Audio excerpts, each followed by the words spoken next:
After taking the bath, having some food, etc., there are no resting places for so many people. All of them have gone there. Maybe in Semantha Panchakam, in that particular occasion, I don't think so many people had ever assembled either earlier or even later. So where is the facility for all of them? So they started lying comfortably in the shades of trees. This reminds me, last time I went to Haridwar from Delhi. This Kumbh Mela, so much I have heard about. So I wanted to actually have a sight of this Kumbh Mela, how it is like. When we were going and as well as when we were coming back, I found a number of people lying asleep in the Haridwar platforms and nearby places. And mind you, it's not ordinary people. They are not beggars. Very resourceful people, elegant people, people with sufficient money, etc. All of them, carelessly or carefreely, they were sleeping there. What is this wonder? This is India, I should say. After all, we want everything, what for? To have a sound sleep, to feel refreshed. So they have so much of fulfillment, having gone to Kumbh Mela, while returning, that they feel so relaxed. It doesn't matter to them. After all, we want to sleep, whether it's a comfortable bed or a low bed, whatever it may be, it is to make you sleep. Now in the platform, these people are able to sleep comfortably. So is it not much better than a bed? They have a sense of release, redemption, a sense of rescission. They forget perhaps all the worldly life and worries at that time. There is something that they derive inwardly in the way of a fulfillment that makes them lie carefreely there. In sleep, nobody remembers anything in this world. You don't remember your bed or the cot. All these are only to enable you to sleep. Pilgrimages have very great meaning and impact on the mind. When you go to a pilgrimage, you will find, maybe you are a very honored and respected man in your place. The moment you get away and you are distanced from your birthplace, you are like any other citizen. People may not recognize you, they may not know you also. So when you go there, you will find we become a lot carefree, impersonal. The mind becomes very light. It's something to be experienced by everybody. Coming to know that Krishna and Balarama have already arrived in Semantha Panchakam, a number of rishis flocked there. And Sreemad Bhagavatam gives me a list of all the rishis. Listen to them, at least here. Mentally you should come along with me to Semantha Panchakam to witness the whole thing. Vyasadeva, Narada, Chavana, Devala, Asita, then Vishwamitra, Bharadwaja, Gautama, Parashurama with his disciples, Vasishtadeva, Bhrigu and Pulastya, Kashyapa, Atri, Markandeya, Brihaspati, Sanakas, the entire Kumaras and the rest, Angiras, Agastya, Yajnavalkya and Vamadeva. Whom else do you want? All these Maharshis were there. When so many Maharshis had flocked there to see Krishna and Balarama, he was also very happy. He never expected to see so many Maharshis together in one place at one time. So he was also very ecstatic, Krishna. Then acknowledging their presence and describing how great, unique, a blessing and benediction it is for him to see them, he expresses this. These are some of the verses which Sreemad Bhagavatam produces in more than one place. Nahyam mayani tirthani na devamrichila mayaha te punandyuru kalena darshana deva sadhavaha. So he praises them. It is not actually a praise. He evaluates the presence of holy people, wise people. How benedictory it is, how lofty it is, how it is greater than even seeing a decorated deity or a holy place. Nahyammayani tirthani. Srimad Bhagavata has no sense of shame or resistance in the matter of divulging truths which are dear and near to the human soul. Nahi ammayani tirthani, appumaya ammayani. We generally consider holy rivers, holy waters. So generally the water is an ingredient of a tirthasthana. He says that the real tirthas are not in the nature of water. The real tirthas, purifying agencies or sources, are not in the nature of water. Na deva mrichilamayah. Gods and goddesses, they are not in the nature of mrichilamayah, either in the way of clay or in the way of stone or even wood. So we generally have idols made out of granite or marble, maybe sometimes made out of clay, sometimes Darubimba also is there. So he says that mrichilamayaha na devaha. These are gods which we have made, whom we have made. Say a sculptor extracts a piece of rock and goes on chiseling and administers different shapes and organs to that rock, and he gives it to you. You consecrate it and then call it a divine product. So it is a man-made thing. How can a man-made thing be God? God has made something. Why don't you see that as godly?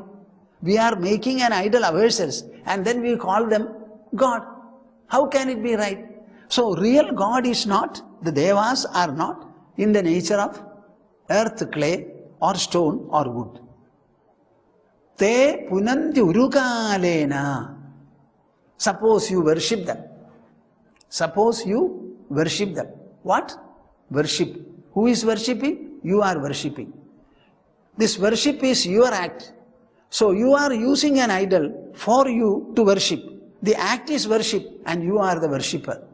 So if you worship the idol for a long time, as a result of your own worship, you get some purity. But the purity is never bestowed upon by the idol you worship. Because worship is your act. And when you go on performing worship, that performance gives you a result. See, you have hunger. Using your hands, you eat. Morsels of food are reaching the stomach. Now the hand is only a helpful element here. The actual fact is the food should reach the stomach through the mouth. So neither the mouth nor the hand is the important factor here. The food should reach the stomach. That is the point. So the idol is not the real important factor here. The worshipper. Are you able to feel a sense of worship? Does the occasion, does the object generate in you inside a real devotional feeling is the question. And you are using it as a mirror to see your own face. Te punanti urukalena darshana deva sadhavaha. All these holy places and holy idols, when you worship them for a long time, you get some purity. And that is because of your worship, consistent worship. And how do you attribute it to the idol?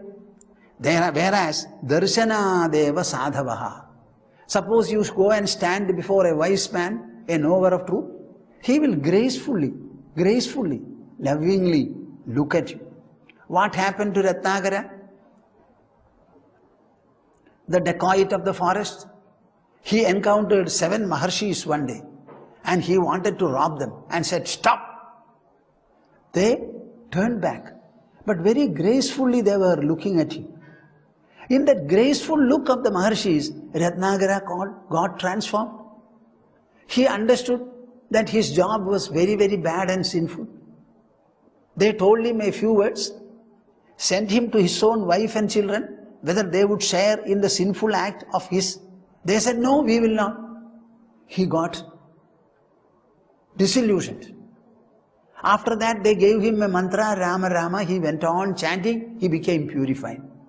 Now this happened only because it was Maharshis. Such an occasion will not be there with the other agencies. So, Sreemad Bhaagavatam clearly says that satsanga, association with the wise, association with the knowers of truth, this is very, very important. Na hyammayani tirthani na deva mrichilamayah te punandyurukalena darshanat eva sadhava. Therefore, my great sages, I am extremely happy and I feel fulfilled that you have come to see me. Actually, I should have come to see you, fall at your feet and take your blessings. So he was prostrating before them and making a commendation like this. Nagnirna suryo naja chandra taraka nabhurjalam kham shwasanotha vangmanah upasita bhedakrito harantyakam vipaschito ghrandi muhurta sevaya. See, Sreemad Bhagavata, whenever it makes a proposition, for that matter any scripture whatsoever, whenever a proposition is made, they will have to justify it in terms of reason. So he says, why these darshanas of the wise people are superior, are very great and effective. Na agnirna suryo, na cha chandra taraka, na bhurjalam kham, shwasanotha vangmanah. All these are different agencies for worship. Agni means fire, Surya you know, sun, na cha chandra taraka, Chandra moon, Taraka stars, na bhuhu earth itself, Jalam water, kham space, Shwasanotha vangmanaha. Wind, Vak and Manas. Vak means the word Vagdevata. Manas, Manodevata. Upasita. Suppose you start worshipping them. Now, by worshipping them, Bhedakrito Harandyakam na. Because each has got its own place distinct from the rest. So, how many together constitute the full divinity? A number of them. So, worshipping any one of them forges in you an idea that one is separate from the other and there is a distinction between every two and between all. Because it forges Bhedakritaha, a sense of difference in your mind. Agham naharanti. It is the sense of difference, two-ness or duality that really means sin and sinfulness. Do you understand what I say, viewers? See, as long as your mind breeds and fosters a sense of differentiation about God. How many gods are there? Only one. How many soul is there? Only one soul. It is all-pervading, omnipresent, present everywhere. There may be so many different seas for name. For all the seas together have the same uniform saline water. In the same manner you will find, altogether there is only one existence, and that is indivisible. It cannot be divided. Whereas you worship plural deities and plural sources. So the idea of many, the idea of plurality lingers in your mind. Vipaschito ghrandi muhurta sevaya. On the other hand, the wise people whom you happen to see, ghrandi muhurta sevaya. The moment you go to them, they tell you that, my dear son, my dear daughter, my dear seeker, there is altogether one existence alone. It does not matter whom you worship. And so far as the meaning and purpose of worship are concerned, you really have got to get into your own self. So they will tell you very clearly this self, that is the point.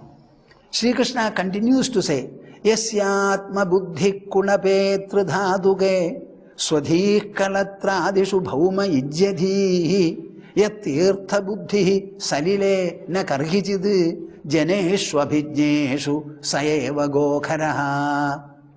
This is a very telling proposition. I wish all of you make note of it. If necessary, you should look into the original text, buy a book, Sreemad Bhagavatam, and this is verse number 13 in the 84th chapter of 10th Skandha. Sreemad Bhagavata gives you an account of what took place in Semanta Panchaka, a very, very holy place. Even now people flock there for Surya Grahana. Yasyatma buddhihi kunape tridhaduge. Whoever has a feeling that this is I. What is the I? Kunape tridhaduge atma buddhihi. Kunapa means the corpse-like body. Our body is actually dead. It is animated by the spirit. So in this body, tridhaduge, which is nothing other than a collection or an amalgamation of three humors, namely Vata, Pitta and Kapha. Vata means wind, Pitta means bile, Kapha means mucus, phlegm. So our body consists of Vata, Pitta, Kaphas, the three humors. And Kunape, it is exactly virtually a corpse. In such a body, whoever fosters the feeling of Atma, I am. This body is not at all I. You put on a shirt or a dress. Though you are moving with the dress, can you say, I am the dress? Similarly, the body is a biological coat for you, the self.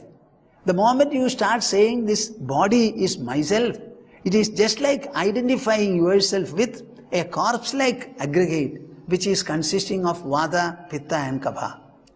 So that Atma Buddhi about the body is very bad. Swadhihi Kalatradhishu. With regard to your wife, children, etc., you consider these are mine. So the feeling of mine towards your own wife and children, this is extremely bad. It is a product of ignorance and delusion. Bhauma ijyadhihi. Idols made of earth or earth's products like marble, maybe stone or even wood, all are earth's products. Suppose you have a feeling that that is God, that is godly, that is divine, all these are wrong. At the same time, yat tirtha buddhihi salile na karhijid. Normal water that is flowing or stagnant on the surface of the water, suddenly you go and say, oh, this lake is holy and pure. Let me have a bath in it and I will be purified. After all, what is it? Water. In what way is it different from the water you are using at home? All are water. But nevertheless, you feel that it is holy and it will purify it. What? Water. Can water purify your mind? Mind has to be purified by mind's own effort and mind's own products. Good thoughts will purify the mind. Noble feelings will purify your mind. Philosophical and spiritual understanding, pursuit will purify the intelligence. Humility will purify your ego. These are all supra-material and supra-energial substances, mind, intelligence and ego. And you say material substances will purify you. What a foolishness and what a delusion is there. So Krishna says, yat tirtha buddhihi salile na karihijid janeshu abhijneshu. At the same time, they don't have a feeling of holiness and purificatoriness about noble and wise people. They give no importance to the wise people. Who are the wise people? They alone are qualified and by nature given to speaking about God, speaking about the supreme truth, speaking about spiritual, philosophical, religious and yogic matters, and enlighten, illumine and purify the listeners and readers. They alone have that capacity. They have the want for it. Such people, they turn their back. So what is meant here, I don't know whether you have understood it properly. To consider the body as the self. To consider wife and the others are really my friends and well-wishers. Similarly, to consider waters to be holy and purifying. At the same time, the wise people, you are indifferent to them. You don't understand them. You don't attach any importance or greatness to them. Such people, saeva go karaha. Such people are confirmed donkeys and asses. Such people are donkeys. What does it mean? It means greatly much, greatly much. So, when all these Maharshis came in Samanta Panchakam, coming to know that Krishna, Balarama and the others have come, and all the people have come, they flocked. Vyasadeva, Vasishtha, Angiras, all the rishis assembled there only to have a glimpse of Krishna, because the sight of Krishna is so purifying and blessing, they thought. But Krishna, on the other hand, after prostrating before them, acknowledging their presence, he says that all of you are so great that your very sight will be purifying. If anybody disregards a holy man, he is no other than a confirmed donkey. Donkey, he says. Yasyatma buddhi kunapetra dhaduke swadhih kalatradishu bhaumaidyadhihi Yatirtha buddhihi salilena karhijid janeshwabhijneshu sayeva gokharaha. I am reminded of what the young Prahlada was saying in front of his father. Prahlada was a young boy. Sreemad Bhagavatam presents him before us. The first boy was Shamika Maharshi's son. The second was Dhruva.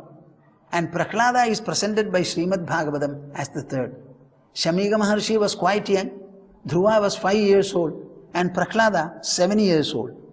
And he was saying, Madirna Krishne Paradasvatova Mitho Bhipadyeta Grihavratanam Adanta Gophi Vrajatam Tamisram Punah Punascharvida Charvananam Nate Viduswartha Gadim Hi Vishnum Durashayaye Behirarthamaninaha Antha Yatha Andhairupaniyamana Vachishatandyam Urudam Nibaddha. These are words coming out from the young Prahlada, right in front of his father. When Father Hiranyakashipu asked him, where from did you get this kind of a devotional fondness for the Supreme Lord Hari? Actually, Hiranyakashipu doesn't admit any kind of a Supreme Lord anywhere. He actually wanted to completely unsettle, uproot and destroy Lord Hari. But his son happens to be one who is extremely fond of him and who relies upon him in an unimaginable manner. So he was specially sent under the care of Shandamarkas, the two special teachers. The order of the father was, somehow make sure that you dislodge this boy from his characteristic wholesome devotion. Don't teach him anything about dharma or propriety. Do not tell him anything about devotion or moksha. The only teaching should be on artha and kama. How to make money, be wealthy and enjoy the world through the senses. Nothing else should be taught to him. You know, our objective of life is fourfold. Dharma, artha, kama and moksha. Dharma refers to the righteous way in which you should act always. In thinking, in speaking, in acting, the individual, the family, the society, the nation, the people who are ruled and those who are ruling, all of us should be bound by the codes of righteousness. Then only peace, freedom and welfare can be ensured. Now, dharma indicates that kind of a righteous code of conduct. Righteousness in life. This should be the first option for everyone. When you opt for righteousness, you will not deceive yourself. You will not deceive the society also. As long as we are not aware of the need for dharma, righteousness, I think there can be a number of violations. Anarchy will result definitely. So everything in the individual, family and society should be governed by righteousness. And adopting righteousness, safeguarding it, adhering to it, you can do whatever you like. And what will you do? Artha. Everyone wants to have some kind of a wealth or resources which you can utilize, which he can utilize for living a comfortable life. Our Dharma Shastras do not say wealth should not be earned. They only say you should earn it out of your own efforts, your own endeavor. Don't wait for your father or mother to give you any wealth. In fact, you should not accept it. And do not expect anything in the form of a dowry through the wife. Earn your own wealth. That is what the Dharma Shastras say. So, the second objective is through righteous ways acquire wealth. And the third is employ the wealth. Don't be miserly. Don't be stingy. Spend it wisely and liberally so that your genuine desires will be fulfilled, gratified. Can we stop there? Certainly not.